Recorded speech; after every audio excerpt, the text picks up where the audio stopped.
नोएडा 150 में एक इंजीनियर की दुर्घटना में मौत हो जाती है और ये दुर्घटना की जिम्मेदारी कहीं ना कहीं प्रशासन की लापरवाही पर साफ दर्शाती है। देखिए यहाँ पर कुछ लोकल्स हैं, कुछ आई विटनेसेस हैं जो मौजूद हैं।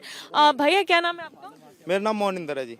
क्या कुछ हुआ था? आप क्या मौके पे मौजूद थे? आपने क्या कुछ देखा? मौके पे देखा जी, जो मैं मौके पे आया था मुझे पता चला था कि लोग बता रहे थे कि गाड़ी 11:15 से एक लड़का गाड़ी के साथ पानी में पड़ा हुआ है और वो बराबर बोल मार रहा है कि प्लीज मुझे बचा लो, प्लीज मुझे बचा लो, प्लीज हेल्प हेल्प हेल्प। यहाँ पे कम से कम 100+ आदमी थे। ठीक है जी, 15 मिनट बाद ही पुलिस आ गई थी। ठीक है जी, कोई बात नहीं, पुलिस के पास वो साधन नहीं होते हैं जो पानी में दागने के बाद आदमी को बचाया जाता है। लेकिन उसके 20 मिनट बाद ही फायर ब्रिगेड आई थी। फायर ब्रिगेड वाले आ गए थे 20 से 25 मिनट बाद। आने के बाद फायर ब्रिगेड वालों के छोटी नाप भी थी, जैकेट भी, सब चीज थी, लेकिन वो अपने आप से अंदर नहीं गई। बोले थे बेसमेंट इसमें सरिया हैं, हम नहीं जाएंगे, वहीं नहीं जाएंगे। लेकिन लड़का बचाता रहा फिर भी, प्लीज मुझे टॉर्च जला जला के कि मुझे बचा लो, प्लीज बचा लो, बचा लो। जब कोई नहीं गया, जब वो डूब गया था लास्ट में, लगभग लड़का डूब गया था। मैं तुम्हें बताऊं 1:30 पे लड़का मेरे साथ डूब गया था। क्यों? मैं 140 पे आया था, बोल रहे थे 5, 7, 10 मिनट पहले भाई की आवाज आनी बंद हुई है, आप जाके देख सकते हैं। मैं कहा मैं देखूंगा जरूर, कोई दिक्कत नहीं है। मगर ये क्यों नहीं जा रहे हैं? बोल रहे इसमें सरिया है। मैं कहा कोई नहीं, मैं जाता हूँ, रुको आप। मैं गया अंदर, पूरा कमर से रस्सा बांध के मैं गया। मैंने 30 से 40 मिनट, वो भाई रात को 2 बजे मैंने ढूंढा इस पानी में, मुझे ना तो गाड़ी मिली नहीं मुझे भाई मिला। फिर मैं हार थक के वापस आ गया। मैं कहा अब कुछ भी नहीं है। बहुत लोग ये बोल रहे थे तुम 10 मिनट पहले आ जाते तो तुम बचा लेते। मैं कहा एक चीज बताओ, 150 आदमी यहाँ पे खड़े हैं, किस लिए खड़े हैं?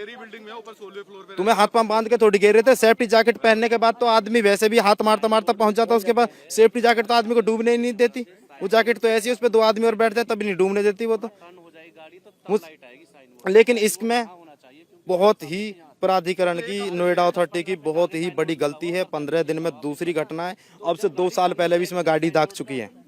यहाँ पे कोई निशान चिन्ह था या फिर कुछ बैरिकेड अभी दिख रहे हैं हमें? ये पहले लगे नोएडा ये जी मैम जी, और ये बैरिकेड तो कल सौंध लगे हैं।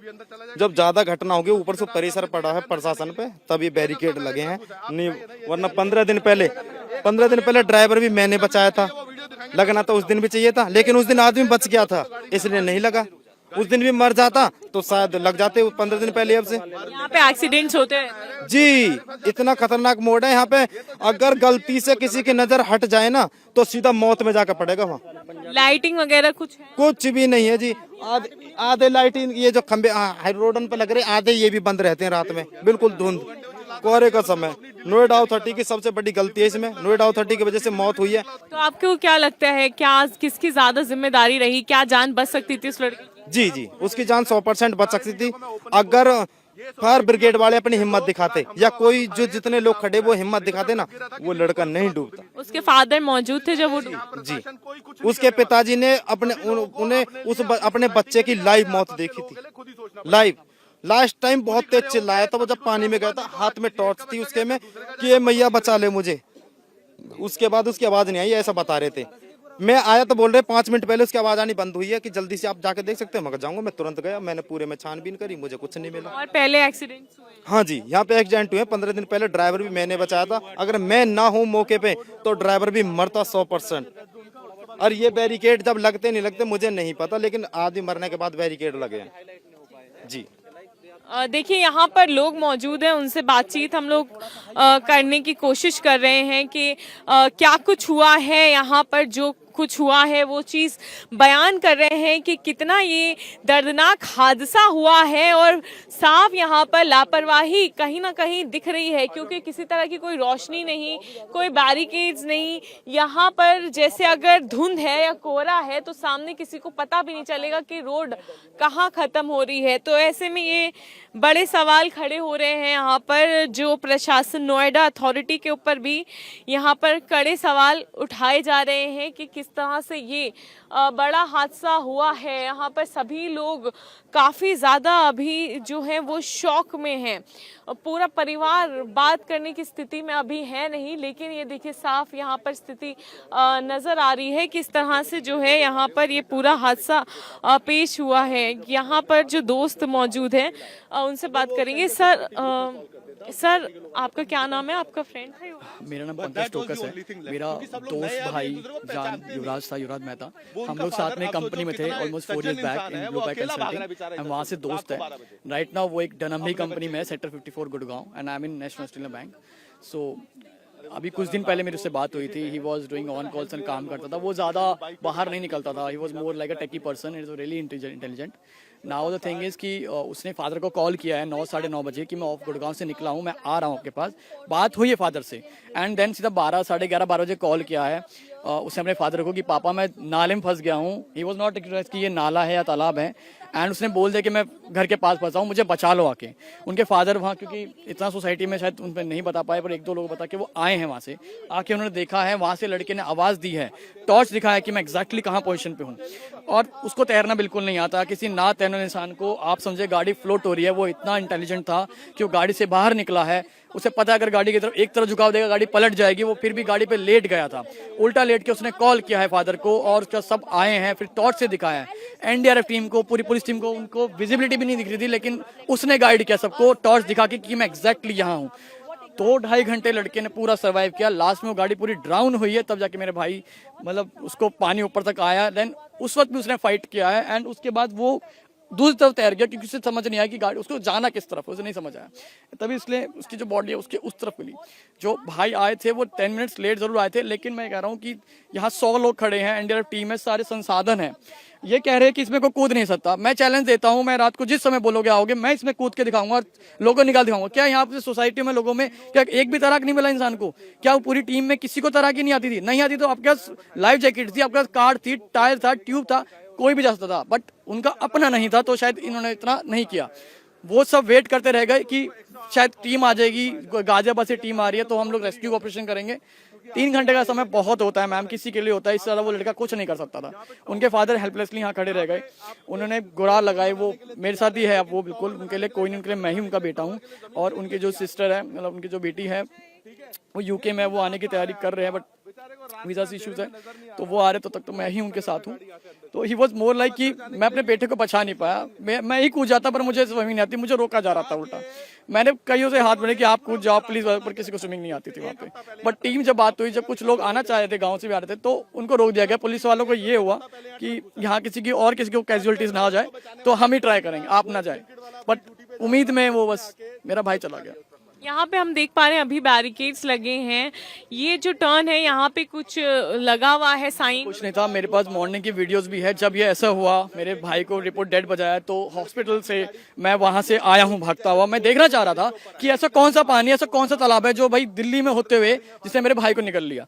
मैं यहाँ मैंने देखते हुए बोला कि ऐसा तो बिल्कुल नहीं हो सकता ये कि इसमें इंसान डूब जाए, चाहे यहाँ विजिबिलिटी हो चाहे ना हो। इसमें कुछ भी ऐसा नहीं था कि इंसान कूद के ना जा पाए और एक बचा ना पाए, रास्ता ना पहुंचा सके। तो मैम ये सारी की सारी गलती प्रशासन की है इसमें, ठीक है। आप समझे कि इसको तरीके से सॉल्व किया जा सकता है। और सबसे बड़ी गलती बिल्डर की और इन चीज़ों की भी कि इस तरह छोड़ा क्यों गया। आज मेरा भाई था, भगवान ना करे कोई और भी हो सकता था यहाँ पे। ये बहुत ही स्टीव कट है, मॉर्निंग में आएंगे तो ये बिल्कुल स्टीव कट है, वहां से कोई भी गिर सकता था। And he was more a person, वो कभी गाड़ी फास्ट नहीं कराता था, कभी भी नहीं। मैं खुद यहाँ पे उसके साथ आया हूँ, मैं घूमा हूँ। हम भी फॉग में कार चलाते थे, वो खुद कहता था भाई स्लो कर ले, आगे फॉग है, कुछ दिख नहीं रहा है। हम बहुत ही कैजुअली चलाते थे, कभी फोन पे वो बात नहीं करता था। वी वर द पर्सन, हमसे बात भी होती थी फोन पे, कभी बात नहीं, गाड़ी चलाते हुए। वो बहुत कॉशियस था हर चीज में, अपनी हेल्थ को लेके, हर चीज को लेके। एंड उसके बाद उसके साथ ऐसा हुआ है, उसे तैरना नहीं आता था। एंड कोई रिफ्लेक्टर लगे हैं, कोई बोर्ड हम देख पा रहे हैं, सेक्टर 51 का ही बोर्ड है, लेकिन वो भी डेड एंड, ये जो एंड है उस पे नहीं आगे लगा हुआ है। मैम इस कोने पे कुछ भी नहीं है। मैं मॉर्निंग में 7 बजे मैं भी आया हूँ, यहाँ कुछ नहीं था। मुझे कार बहुत अच्छे चलाने आते, लेकिन मैंने आते ही देख लिया कि यहाँ पे किसी का भी एक्सीडेंट हो सकता है। और ये इतने साल से इस तरह से कैसे हैं ये समझ नहीं आ रहा है। यहाँ पे सोसाइटी से रिपोर्ट जरूर की गई है, बताया गया है कि रिपोर्ट हुई है इन पे, कुछ इस चीज को ठीक करने के लिए, रिपेयर के लिए भी इन्होंने डाले कोटेशन वगैरह। बट ये चीजें तो ऑन ग्राउंड इमरजेंसीज में ठीक होनी चाहिए, राइट। अगर ये चीज बनी होती तो मेरा भाई यहाँ बच जाता, गाड़ी यहीं हट जाती, सिर्फ गाड़ी गारंटी में टायर थी, छोटे टायर थे, यहीं फंस जाते। ये उनकी फैमिली के क्या अभी कंडीशन है, क्योंकि मतलब एक ही सन थे वो? मैम वो एक ही सन थे, and around like 1 to 2 years back उन्होंने अपनी मॉम को भी खोया था युवराज ने। तो अब वो सिर्फ सोलो सन थे, और उसकी जो सिस्टर है वो मैरिड है, वो यूके में है उनके जीजा जी के साथ। तो उनके तो सब कुछ चला गया, उनका कुछ फर्क नहीं पड़ेगा चीज़ों से। बट वो चाहेंगे, उनका भी यही कहना है कि जो मेरे बच्चे के साथ हुआ वो किसी और के साथ तो कभी ना हो। और अब वो कितने हेल्पलेस फील कर रहे होंगे कि वो यही सोचते हैं कि मैं सामने था और मेरा बेटा वहाँ से हेल्प पापा करता रह गया और मैं बस विश्वास कर रहा था कि ये बचा लेंगे। मुझे स्विमिंग नहीं आती थी, वरना मैं कूद जाता। और मैं कितना हेल्पलेस फील कर रहा हूँ कि मुझे स्विमिंग आती थी, मेरा दोस्त था, 24/7 हमारी बातें होती थी, we were like just brothers. And उसने वहाँ कॉल किया पापा को, उसने मुझे कॉल नहीं किया, वरना मैं वहीं से आके मैं कूद के बचा लेता उसको। मैं दिल्ली वसंत कुंज रहता हूँ, मुझे मॉर्निंग में भी 35 मिनट्स लगे आने में। I will be there, I would have like swimmed and get him back. He's my like brother and यहाँ पे कोई भी, आप यहाँ पे इतनी महंगी सोसाइटीज है, आप सारी फैसिलिटीज देते हैं, आप रोड को, ऐसी चीजों को तो बिल्कुल ओपन छोड़ नहीं सकते, राइट। और यहाँ पे ये जो इस तरह भरा गया है, इसमें सरिये भी गए हैं। अगर सरिये भी थे, जो कह रहे कि डर लग रहा था पुलिस वालों को, सबको डर लग रहा था एनडीआरएफ टीम को, तो वो इंसान कैसे तैर के गया? वो भी तो गया ना, ही वर ट्राइड ना। सोसाइटी के लोग भी यहाँ पर हैं, गुस्से में हैं और बहुत दुख में भी नजर आ रहे हैं। सभी लोग जो है एक तरह से शॉक्ड हैं। आपका क्या नाम है? 4 सीटर कार थी उस लड़के की। आज अगर यहाँ पे और बच्चे होते उसकी गाड़ी के अंदर तो एक के साथ और कितनी डेथ्स होती। मेरा नाम अरुण है, मैं उसी टावर में रहता हूँ, फर्स्ट फ्लोर पे मैं रहता हूँ। जिस बच्चे की डेथ हुई है वो 16वें फ्लोर पे रहता है। उनके फैमिली में उनके फादर हैं, वो बेटा अकेला, एक उनका बेटा था जो उनका सपोर्ट था लाइफ लॉन्ग। बेचारा रिटायर्ड फादर है, उनकी बेटी लंदन में है। वो फादर क्या कर रहा है यहाँ पे, हमें देख के पता चल रहा है उसका। यहाँ पे खड़े होकर अपने बेटे को चिल्ला रहा है बचा लो, कोई बचाने वाला नहीं है उसको। अरे हमारे छोड़ो, उसका भी छोड़ो, तो चला गया। आप जो यहाँ पे लोग रह रहे हैं, आपके बच्चों को कौन बचाएगा यहाँ पे? आप सोचो क्या यहाँ पे आप कह रहे थे कि मिट्टी डाली गई है, यहाँ पे बैरिकेड्स अब लगाए गए हैं। बैरिकेड ये अभी कल लगाए हैं, कल मिट्टी डाल के वो बिल्डर को बचाने की कोशिश हो रही है कि भैया यहाँ पे मिट्टी डाल के दीवार खड़ी कर दे। ये तो रेजिडेंट ने सबने बोला है मिट्टी आपने क्राइम सीन को कैसे डिफॉल्ट करा, तो ये मिट्टी हटाई है यहाँ से। कल हम लड़के आए हैं पुलिस थाने में जाके है। आज पुलिस वालों को अभी भी कोई टेंशन नहीं है कि यहाँ पे कोई एक रस्सी वस्सी लगा के प्रॉपर बैरिकेडिंग कर देते रात को। खाली ये बोर्ड लगा दिए 4, कोई लाइट नहीं लगा रहे यहाँ पे। अच्छा, यहाँ पर हमें बताया जा रहा है कि काफी टाइम तक कि यहाँ पर फायर ब्रिगेड पुलिस थी, तब भी कोई बचा नहीं पाया 2-2.5 घंटे। मैडम वो लड़का इतना, मतलब आज की यंग जनरेशन है, एवरीबडी इज टेक सेवी। वो तो खुद इंजीनियर था, टेक कंपनी में काम कर रहा है, गुड़गांव से आ रहा है। 12 बजे अपने फादर को फोन कर रहा है, उसके फादर 12 से 12:30 बजे यहाँ के आके चिल्ला रहे बेटे को बचा लो। पुलिस वाले को फोन करके उनके फादर ने बुलाया 112 पे, आधा घंटा लिया पुलिस वालों ने आने के लिए। 12:30 बजे से 1 बज गया, 1 घंटा चला गया। पुलिस वालों ने आने के बाद क्या किया? अरे उनको बताया गया ना भाई साहब, यहाँ पे उनको पता है ये नाला 10 साल से है यहाँ पे। क्या लेके आए वो अपने साथ में? 0, कुछ नहीं। एक फ्लैश लाइट नहीं है उनके पास, देख तो सके बच्चे को कि कहां पर फंसा है, कितनी दूर फंसा है। एक फ्लैश लाइट नहीं है भाई साहब। आज की डेट के अंदर एक ड्राइवर अपनी गाड़ी के आगे येलो पॉलिथीन लगाता है ताकि फॉग के अंदर देख सके वो आगे। ये पुलिस वाले, एक फॉग लाइट नहीं है इनके पास यहाँ पे। फॉग के टाइम में जिसमें 0 विजिबिलिटी है, पूरी दुनिया चिल्ला रही है, आप लोग बता रहे हो 0 विजिबिलिटी है। पुलिस वालों के पास क्या इक्विपमेंट्स है फॉग के लिए? They can't see who is there in front of them. Police वाले आने के बाद उसके फादर को कह रहे हैं बेटा आप फायर ब्रिगेड को बुला लो। इमेजिन, ये तो हमारे पुलिस वाले हैं। वो उसका फादर फोन करके फायर ब्रिगेड वालों को बुला रहा है। आधा घंटा लिया फायर ब्रिगेड वालों ने आने, 1 से 1:30 बज गया। फायर ब्रिगेड वाले आए, अब उन्होंने अपनी खाना पूर्ति करनी थी, कह रहे 1 घंटा तो हो गया, बेचारा कहाँ होगा। फिर भी वो लड़का अपनी टॉर्च दिखा रहा है मोबाइल से। मतलब इमेजिन वो लड़का कितना बचना चाहता था और चाह रहा था कि कोई बचा ले उसको। अपने मोबाइल फोन की टॉर्च ऑन करके दिखा रहा है मैं अभी भी जिंदा हूँ भाई, बचा लो, छोड़ के मत जाना। पुलिस यहाँ का जो भी पुलिस चौकी है, यहाँ का जो भी पुलिस का इंचार्ज है, वो यहाँ पे क्या सिक्योरिटी कर रहा है, यहाँ पे क्या लोगों की क्या वो कर रहा है, उसको पता नहीं। यहाँ पे हमारे को दिख रहा है 10 साल से ये बना पड़ा है। पुलिस वाला क्या सेफ्टी दे रहा है? अथॉरिटी जिम्मेवार है, अथॉरिटी जिम्मेवार है। अथॉरिटी के चेक्स क्या है? कोई चेक्स नहीं है, या हम नहीं जान रहे तो उन अथॉरिटी को पता है। यहाँ 3 मंजिला गहराई वाला एक पॉन्ड है, जो भी उन्होंने बनाया, बेसमेंट बनाया है, उनको तो पता है ना। तो उनके क्या चेक्स है? उनकी कंप्लीटली इग्नोरेंस है, कंप्लीट इग्नोरेंस। अगर आप देखो कि आकर वो बचा भी नहीं पाए उनको, तो क्या किया उन्होंने? आप बताइए कि आ भी गए, आप एनडीआरएफ आ रहे, आप पुलिस आ रही है, आकर भी आप अपनी चूड़ियां पहनकर बैठे हुए हैं, तो क्या किया आपने? कहाँ बचाया आपने? अगर नेक्स्ट टाइम दोबारा होगा आप क्या करोगे? बिल्कुल यही बात है, क्या कर सकते हो? ये ड्रिल एक्टिविटी करवानी पड़ेगी इनसे। हाँ, मेरा नाम अखिलेश है, मैं भी उसी टावर में रहता हूँ, उस सोसाइटी में। ये जो प्लेस है यहाँ पे, इससे यू फॉर्म हो रहा है। कोई भी अगर यहाँ पे कोहरा है तो क्या दिखेगा? विजिबिलिटी नहीं है। तो किसी भी तरह का यहाँ पे फॉर एग्जांपल लाइटिंग की व्यवस्था या टर्न है, ऐसा कुछ तो अथॉरिटी को करना चाहिए। सो प्रॉब्लम अथॉरिटी की भी है यहाँ पे। ना रिफ्लेक्टर्स हैं, ना लाइटिंग है, ना कोई बोर्ड्स हैं, कुछ भी यहाँ पर कुछ भी नहीं किया है। आज बोर्ड लगा दिए हैं लेकिन रिफ्लेक्टर नहीं है, उन्होंने ना कोई रस्सीदानी। अभी आने वाले लोगों का क्या है, और उनको तो पता था कि कितना गहरा पानी है। या एक बार इनके सोसाइटी के फ्लैट्स बिक गए, इनकी जिम्मेवारी खत्म हो गई है। ना अथॉरिटी देख रही है उसके आजू बाजू में क्या सुविधाएं दी हुई हैं, क्या कहा हुआ है, कैसे है। We are paying hefty amounts और उसके बावजूद हमें ये सुविधा मिल रही है कि कहीं कुछ भी नहीं है। शाम के समय आप आकर के देखें, स्ट्रीट लाइट्स तक नहीं जलती हैं यहाँ पर, जंगल है। और हम तो रोज आने जाने वाले हैं, हमारे रिलेटिव्स हैं, भाई बहन हैं, कोई और आ रहा है, कैब ड्राइवर्स हैं, उनके लिए एंटायर नया सेक्टर है, नया बना हुआ है। किसी को नहीं पता कि आगे क्या है। यहाँ से लेके ये इतना लंबा पैच है, ये आप देखिए कि यहाँ पर कोई सुविधा नहीं है, कोई रिफ्लेक्टर्स नहीं लगे। उनकी आंखों के सामने अगर कितना पेनफुल था, आप उस चीज को समझिए। और कुछ कर भी ना पाओ। अकेला बच्चा चिल्लाता रहा कि मुझे बचा लो पापा, मुझे बचा लो पापा, मुझे बचा लो, लेकिन he was feeling helpless. Police ने कुछ नहीं किया, प्रशासन ने कुछ नहीं किया, एक दूसरे पर डालते रहे। Time went on. 2 से 2.5 घंटा is more than enough to save anybody's life. इतना हेल्पलेस हैं कि हम 2-3 घंटे में भी किसी को नहीं बचा पा रहे हैं। तो आप एटलीस्ट आप किसी के साथ है तो it can happen with anybody. We are damn sure we are helpless. Nobody is here to help us if this incident happen. 5 BHK 3.5 crore onwards, आप उसमें लेविस भी लिख रहे हो। और लाइफ की क्या वैल्यू है? या तो लेविस रहे या तो लाइफ बचाए।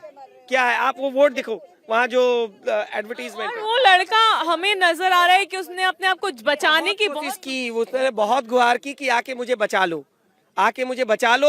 और 2.5 घंटा, 1 घंटा 45 मिनट, 2 घंटा बहुत लंबा समय होता है। आप भी यहीं पे रहते हैं सर?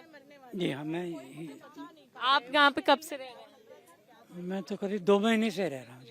और यहाँ पे ऐसे हादसे पहले भी होते रहे? पहले भी हुआ, 15 दिन पहले भी एक ट्रैक्टर गिरा था, ट्रक फंसा था, वो भी निकाला था इसे। कितना अंधेरा यहाँ रहता है, यहाँ पे कोई निशान? काफी अंधेरा होता है जी। अब तो जब से ये कोहरा पड़ रहा तो ये लाइट दिखाई नहीं थी, लाइट है ही नहीं, यहाँ लाइट है ही नहीं, मालूम ही नहीं होता रोड कहाँ तक है। वो बिहार से जब तो हुआ है, वहाँ से बस डायरेक्ट है, वो उसे अंदाज नहीं रहा कुछ भी कि लाइट का होता। अगर कुछ होता तो थोड़ा देखते भी। मैं ऐड करना चाहता हूँ। सर, अपना नाम बता दीजिए और आप कौन से ये उसी की सोसाइटी में आप कैसे जानते थे युवराज? मैं Vivek Singh, Tata Eureka park, same society जिसमें ये बच्चा रहता था। उसके फादर से ऐसे ही सोशल मीटिंग थी हमारी। मैं जानता था कि आर के मेहता साहब है, एक्स SBI। तो कल हमें सुबह पता चला।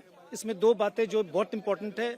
यहाँ पे नेटवर्क का बहुत इश्यू है। आप लोकेशन भेजोगे, डिस्ट्रेस कॉल दोगे, लोकेशन नहीं आता करेक्ट। यहाँ पे आप फोन नहीं कर सकते हो किसी को। That is 1 point.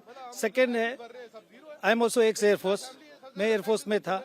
हमारे सामने एक गांव कट गया जिसमें 80 लोग थे। हम 8 स्पेशलिस्ट को भेजे। गरुड़, ह्यूमन लाइफ, इससे ज्यादा आप देख रहे हो, इससे ज्यादा हमने रस्सा बनाया और रस्सा से 8 लड़के जाके 80 लोग गांव वालों को निकाल के लाए। ट्रेनिंग किस बात की होती है?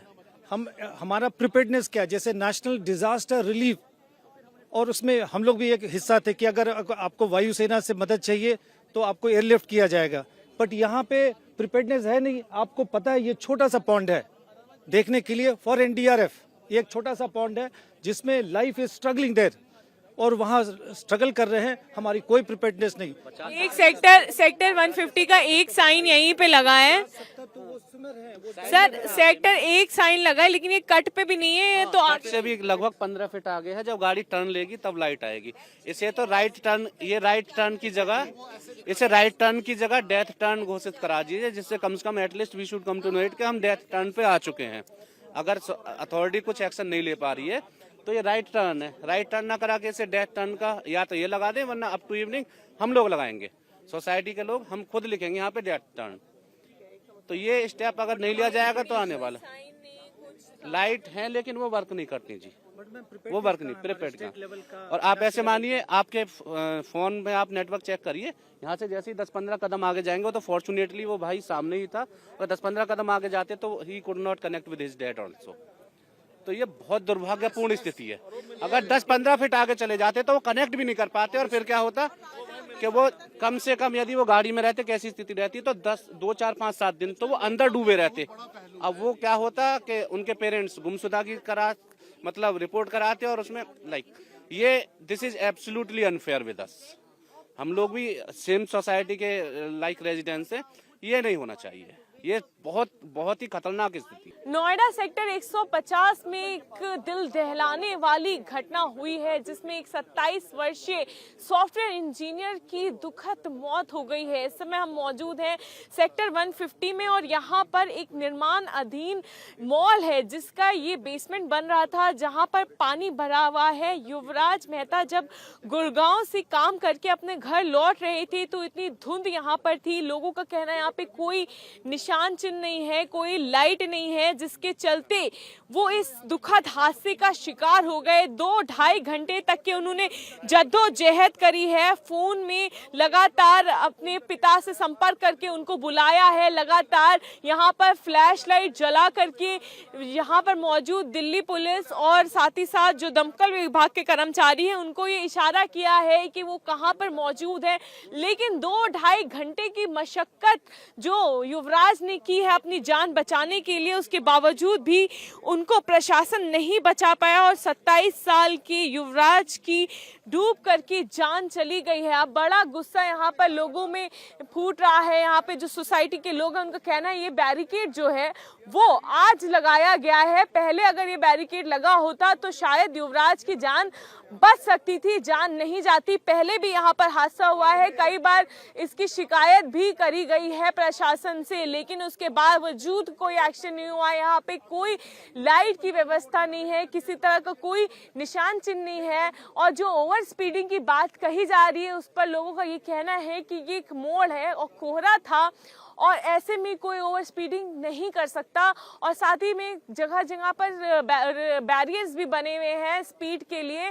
तो यहाँ पर लोगों का कहना है कि यहाँ पर साफ जो लापरवाही है वो नोएडा अथॉरिटी की साफ लापरवाही नजर आ रही है। और अगर दमकल विभाग ने समय से पहुंच करके पूरी कोशिश करके उसकी जान बचाने की कोशिश की होती तो शायद युवराज आज हमारे बीच मौजूद होता। लेकिन यहाँ पर लापरवाही साफ है प्रशासन की, कोई यहाँ पर बोर्ड नहीं का।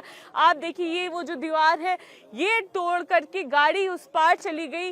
गाड़ी के ऊपर बैठ करके किसी तरह से युवराज ने कई घंटे तक की मशक्कत की अपनी जान बचाने की कोशिश करी, और फ्लैश लाइट जला जला करके इशारे दिए। 3 घंटे उसने जद्दोजहद करी, लेकिन उसके बावजूद भी यहाँ पर मौजूद दमकल विभाग पुलिस कर्मचारी उसको नहीं बचा पाए। उसके पिता यहाँ पर मौजूद थे, बेटा उनसे मदद की गुहार लगाता रहा, और एक पिता के सामने उनका जवान बेटा इस पानी में डूब के अपनी जान गंवा देता है और प्रशासन कुछ नहीं कर पाता और हाथ खड़े कर देता है। ऐसे में लोगों का जो गुस्सा है वो फूट रहा है। उनका ये कहना है कि ये मोड़ है, ये मोड़ पर कोई अगर निशान होता पहले या लाइट होती यहाँ पर तो यहाँ पर ये हादसा टाला जा सकता था। आजकल कोहरा है जिसके चलते रास्ता नहीं दिख रहा है, विजिबिलिटी 0 है। ऐसे में जो बैरिकेड्स यहाँ पर आज लगाए गए जो बैरिकेड्स यहाँ पर अभी लगाए गए हैं, अगर ये प्रशासन द्वारा पहले लगाए गए होते तो शायद अपने घर के इकलौते चिराग युवराज की जान बच सकती थी। मेरा नाम चंद्रकांत है, मैं टाटा यूरेका से ही हूँ और काफ़ी अच्छे तरीके से 1.5 साल से मैं मेहता साहब जिनके सन की डेथ हुई है उनको जानता भी हूँ। हाँ, तो उन्होंने जिस वक्त उन्होंने ये ट्रेजेडी हुई उन्होंने जो मैसेज सेंड किया, बिकॉज यहाँ पे इस एरिया में हमारे पास सबसे ज़्यादा तकलीफ जो है वो है नेटवर्किंग की। उन्होंने यहाँ से कोई मैसेज सेंड किया, डिस्ट्रेस कॉल थी उनकी, but that message reached me at around about 3 o'clock। जब वो भी एक बात की बात है कि मैं रात को उठा बैल्कनी की तरफ वैसे ही अपना वॉशरूम की तरफ गया था तो वहाँ पे मेरा सिग्नल आ गया तो उनका मैसेज मुझे रिसीव हो गया। तो then I gave connected my other people, but तब तक तो बहुत लेट हो गई थी। जब तक मैं फिर उनको और कनेक्ट करता तो इट वाज टू लेट। अच्छा, मतलब पहले कई जगह ये चलाया जा रहा था कि ओवर स्पीडिंग के चलते जान चली गई। नहीं, एज सच नहीं, no, it is all complete governance failure. एक हफ्ता पहले यहाँ पे ट्रक के साथ एक मिसचैप हुआ है, वो भी हाईलाइट किया गया है। उसके कारण ये नाला टूटा है और आप डे टू डे देख ही रहे हैं कि ये पूरा एरिया जितना भी सीवरेज है वो सारा ये पूरा एक पॉन्ड के अंदर तब्दील हो गया। यहाँ पे कोई स्पीड ब्रेकर या कुछ ऐसा लगा हुआ है? एक छोटा सा है, बस छोटा सा है, वो भी करीब यहाँ से वो भी दिखता नहीं है। ब्रेकर भी ऐसा है कि उससे गाड़ी डिसबैलेंस होती है, फायदा कुछ नहीं होता, उस पे गाड़ी यूं आती है क्योंकि एकदम स्टीप स्पीड ब्रेकर है, कुछ उसमें टेक्निकल वो फॉल्ट नहीं कर चुका। Speed breaker correct. हम जैसे एक मतलब रोड के अंदर एक छोटा सा एक क्रिएशन हो गई है कि आपको एक महसूस होगा हाँ भी कुछ है, बस। अगर ये कॉग्निजेंस पहले सिविक अथॉरिटी ने ले लिया होता जिस समय यहाँ पे ट्रक गिरा था तो शायद हो सकता है कि ये जो अभी इंसिडेंस हुआ है ये शायद दोबारा रिपीट ना होता।